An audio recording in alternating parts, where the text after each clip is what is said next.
Hi everyone, welcome back to the channel. If you're new here, I'm Vicky, and on my channel we do fun, easy, perfectly imperfect crafting. So if that sounds like your thing, why not hang around for a little bit? Today is just a quick video to show you 3 ways that I use journal cards. These journal cards in particular, I actually bought these from a UK store called Home Bargains. Really cheap. I think they're about under £2, and you get 100 cards in there. Obviously you can make your own journal cards.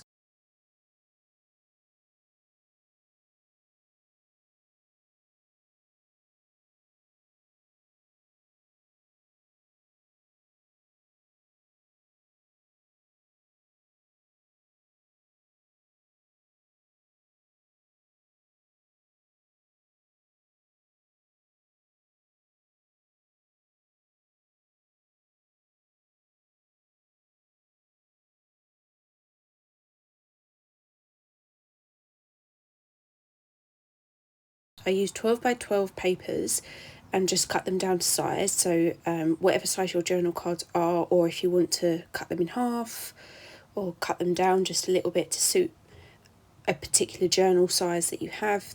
I tended to use the full 12 as the width for this particular project, and then just measured the journaling cards and just added 1/4 of an inch onto the top and the bottom. Then you just want to take your journal cards and score along that very top thick line. If yours don't have that thick line there, 3/4 of an inch will do just fine.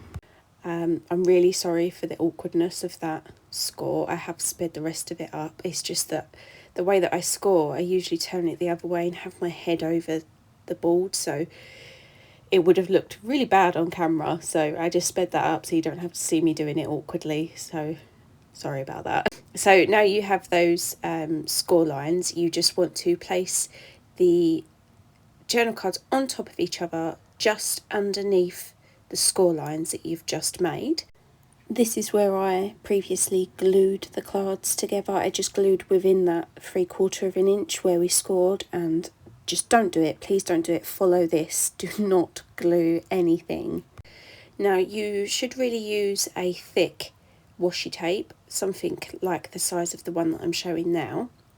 If you don't have this, you can make your own by just gluing pieces of washi tape together, or like stacking them on top of each other. But it is preferable to just use a big sheet like this. Then just place the washi tape over the top of all of your journal cards. I've used 4. Again, it just depends on the size of the card that you're using as your decoration piece, so just bear that in mind. And you just want to then fold it over the back so that they're all secure. They're not going to go anywhere, they're not going to fall out. And then just go ahead and trim off those edges if you have any, just to make that nice and neat. So you'll see in a minute, I do actually show you how these fold up and down. So in comparison to how the others folded, this one folds with the washi tape rather than the card itself. So it's got more flexibility rather than being kind of hindered and stuck in one place. I'm hoping you can see that. Next up is just to make the cover of our little hidden journaling spot. So, oh, actually before I done that, I did actually go through and round the corners of each of my journaling cards. I'm not sure if I'd done that on the previous one, but it's totally optional, you don't have to do it. It's just a particular style that I wanted to have for my cards on the inside. I think I do also cut the corners of my cover piece as well. So obviously making sure that you have got your piece the right way around, because here I don't. So I just flip that the right way around, and you're literally just going to place it exactly where you want it on your piece of decorative paper. You could go central like this so that each of the sides are the same, or you could go like me and have one side that is just a little bit longer than the other. Again, you could get really technical with this and score all of your folds and measure everything perfectly, but this worked just fine for me. It was nice and straight, nice and even. Each side was perfect, and I wanted the left hand side to be longer, kind of come more over to the right side. And once I was happy with that fold position, I just glued down that very back piece and only that very back piece there. Don't glue them all down, otherwise you won't be able to use them as like a waterfall stackable journaling card system. They'll just be stuck to the page. So just make sure you only glue that very, very bottom piece. And yeah, just make sure that's all in place. And then I believe I cut my corners on the cover of this piece here. And then it's literally just onto the decoration of the front. I didn't go mad with the decoration for this particular piece, just purely because this is just a tutorial to show you how to make the most of your journaling cards. So I kept it quite simple, quite plain. Just I pre-cut the flowers that you see there, and gave them a quick ink, and also inked up the cover itself as well, just to keep it all in keeping. I then glued that piece of flower ephemera onto the front flap, but kind of had it so that it was overhanging, so it wasn't quite central. I did have to open up the book to make sure that I wasn't putting glue where it shouldn't and then gluing my book shut, which is not something I've done before, I promise. I've obviously learnt my lesson and I'm not going to do that again. So I'm just making sure that all my little nooks and crannies here are all glued down, just using my little scrapey tool here. And then I just used a little sentiment on the bottom left hand side that reads "Bloom where you are planted." Again, you can decorate these to your heart's content. You don't even have to decorate them. If you just want to use decorative paper, and if the paper is jazzy enough as it is, then just crack on and leave it as it is. Or if you would like to kind of make a stash of these and then keep them to the side and decorate them when you're ready to put them into a journal, that is something that I will probably be doing, because it's a lot easier for me to fill my journals that way. And those inside covers, you could even put journal cards on there as well. You could glue some onto there, as well as all of those little waterfall pieces there. Then you'd have lots of journaling space. So it's totally up to you how you decorate and how far you take it. Now on to our next little project, which is essentially the same, but not. So it's kind of just like a little notebook, basically, with a little cover. And then the journal cards are on the inside this way. They've kind of got the spine on the left instead of at the top. This project is super easy, really. I don't know if it actually needs a tutorial, but sometimes things, you just don't think of things, do you, until somebody shows them to you. You think, oh, I could have done that. So basically all you need is a piece of decorative paper. I used again a 12 by 12 sheet, cut it down to size. So I just measured the size of the width of the journal card and then added an extra inch.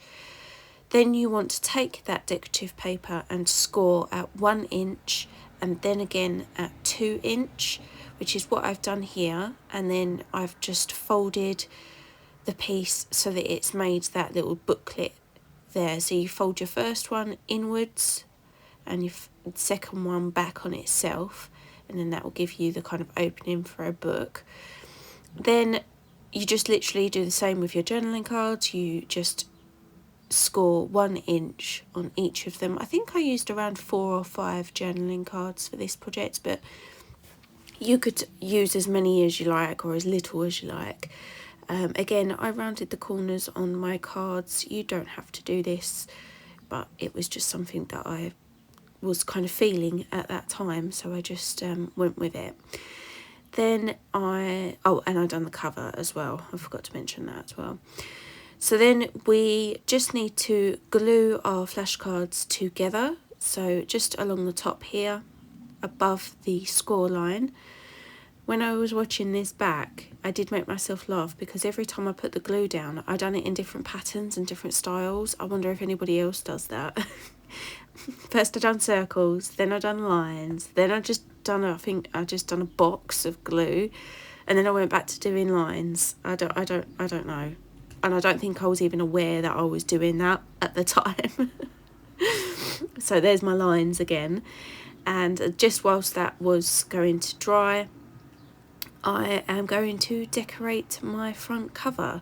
Again, you can leave it as is and decorate when you are closer to putting it into a journal or a piece of happy mail, something like that.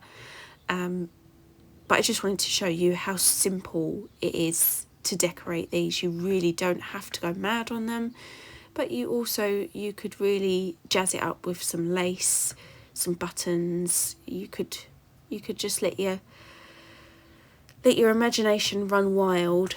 So I had cut and ripped some pieces here, as you can see, and I'm just placing them about just to make sure that they were in the right position, because again, I did obviously plan how they were going to lay down, but for whatever reason I forgot and didn't know which way I wanted to do it. I ended up with this way round. I'm quite happy with the result. These were just scrap pieces of paper that I'd found laying around, and a lovely little picture of a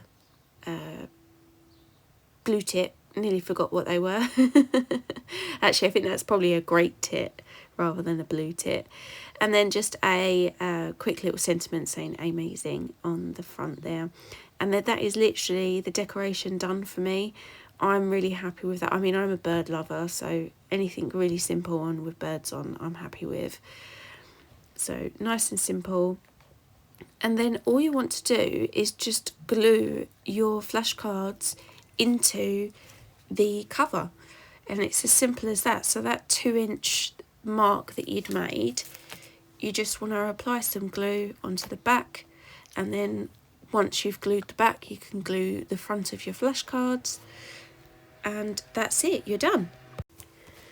That little overhang piece on the cover there, you could cut that off if it bothers you, but honestly it really doesn't bother me. It's not really seen until you open the book anyway or turn it over.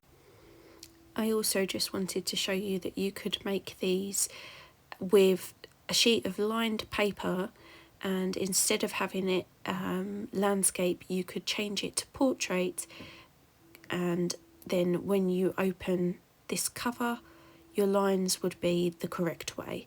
So if you just used lined paper and cut it down to size and using the same method as what we've just done, you would have a different style altogether. And now on to the last little project of this video, and I think it's probably one of my favourites. I did enjoy making this one. It's very similar to the very first project that I'd showed, but this piece is kind of like a collapsible or a pull-out journal card instead of a waterfall version. So to make this, you will again need your decorative paper, and you'll of course need your journaling cards as well. So the decorative paper, I just measured half of the journaling cards and then added what I would assume would be enough for a cover onto either side. I'm really not precise with my measurements. It's a lot of guesswork, and 9 times out of 10 it does work for me. I know that some people do prefer to work it out precisely, but for me, I just estimate and go. I just eyeball it. So you'll just see me here folding the flashcards in half lengthways. I think I used 4. 1, 2, 3, 4. Yes, I used 4. You can use as many as you want or as little as you want. It's totally up to you. To get the fold out effect, all you want to do is have 2 cards folded in half in opposite directions and literally just place one inside of the other, and then glue the pieces that kind of touch, glue those pieces together. So you'll see me doing that here. So on the right hand side, I'm gluing the bottom piece, and that is then going to attach to the top folded piece of the left hand side. I hope that that makes sense. I have left this at normal speed so you can clearly see where it is I'm gluing and folding and everything like that. And I do also just give it a little demonstration just to show you how it should be looking at this stage. So once that's all glued down, you'll imagine that that bottom piece is adhered down, and then you can fold it out, and then you literally just continue like that, but kind of vice versa, and moving it to the left, to the right, and you just continue with that process. I don't know what it is with this style of ephemera where things kind of fold in and out, or they're collapsible, things like that. I just love doing them. I think they're so clever. They're so, one minute it's just a piece of card, and the next it's this interactive journaling space that could go on and on and on and on. And you can use it for anything. If you were to ink up all the edges, you can decorate each panel, or you can just leave them blank. It's totally up to you, totally versatile, and it really just depends on the mood that you're in. So in terms of the cover, again, it's pretty much the same as the very first project. You can put it anywhere, you can move it more to the right, more to the left. So I just, in the end, I just folded it over because I knew that I'd actually allowed too much either side. So no matter what I was going to do, I was going to have to cut the cover down, which is what you'll see me do here. You could have cut it flush to the edge or more over to the left, totally up to you again. And now you just want to glue down your actual journal card. So you only want to glue down this very last journal card, or first, whichever way you look at it, and just glue that as central as possible into the cover. I'm now just moving on to decorating the front cover. And this piece here is tissue paper, and I literally just scrunched it up, folded it up into little strips, just how you would normally make a ruffle, just folding it in on itself. And then just quickly inked all the edges on this really cute little bunny and moon image, and then just took that ruffle that I just made and just glued it all the way around the back. I wasn't really too precious with the placement. I didn't really try to keep any of the folds in place. I wanted it to be completely random and just totally kind of messy looking. I did have to trim down that tissue paper just because it was overhanging the booklet by quite a lot, and it looked quite odd as well. It made the book look bigger than it was, and I just wasn't overly happy with the size of it, so I just trimmed that down, grabbed my ink and just kind of really scruffily applied some ink to that tissue paper just to give it that dirtied look. Then I just stuck that to the cover. Nelly decided to make an appearance and try to eat my book. The girl is eating everything in sight at the moment. She's definitely teething and going through her puppy stage. So once I sorted Nelly out and gave her a chew toy, I just stuck my little reach for the stars sentiment on the front just to finish it off. Like I say, I'm just keeping the decoration nice and simple, nothing too major, but you can obviously take it as far as you wish. So yeah, that is the final. For now, I may come up with some more ways to use these journal cards, but for now, that is the final 3. This one is by far my favourite. Which one is your favourite? Which one are you going to make in bulk and have in your stash ready to go for when you're journal making or using in your own journals? Don't forget to let me know of any materials or items that you have in surplus that you would like to know how I would use them to make ephemera or within the journals. I really hope you enjoyed today's video. I certainly had fun. And if I come up with any more ideas, you'll be the first to know about it. Thanks for watching, everybody. Take care. Bye.